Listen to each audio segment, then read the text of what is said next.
Dear friends, deer আপুরা, deer ভাইয়েরা, deer বোনেরা, দেখেন কিভাবে আঁচিল রিমুভ করে। আমি সেই ভাইরাল সাইডটা চলে এসেছি আজকে আঁচিল রিমুভ নেই। দেখেন একজন ক্লায়েন্ট এসেছে, এখানে 1 2 3 4 5 6টা আঁচিল আপনার চিপা চাপায় উপরে নিচে যেখানেই থাকুক না কেন গ্যারান্টি সহকারে আমরা আঁচিল রিমুভ করে দেবো বন্ধুরা। আপনি বলে মালা পড়ছেন নাকি এগুলা? ভাই মালা না, এগুলো মাইক্রোফোন। আচ্ছা, এতগুলো লোক আপনারা ভিডিও করতেছেন? জি। আচ্ছা, না সুন্দর এটা না। ভাই স্ক্রিনে কোনো সমস্যা হবে? কোনো সমস্যা হবে না।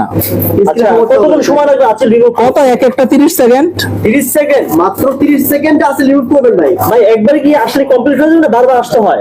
এই দেখেন একটা আঁচিল উঠে ফেলছে আপনারা কথা বলতে বলতে। যত বড়ই হোক নাকি? একটা আঁচিল মাত্র উঠাইলাম কথা বলতে বলতে। আরেকটা উঠান ভাই, অনেক ভাই ব্যথা কেমন হয়েছে ভাই? না ব্যথা লাগে সত্যি করে বলেন ভাই, ভিডিওর জন্য কি মিথ্যা বলছেন নাকি ভিডিও গেলে বা চিৎকার দিবেন কোনটা? আচ্ছা ওটাই নরমাল। আচ্ছা দেখে তো আমরা দেখতে পাচ্ছি ভিউয়ার্স আরেকটি আঁচিল রিমুভের জন্য আমাদের সাইদুল ভাই দেখতে পাচ্ছেন দেখতে পাচ্ছেন? নরমাল হালকা।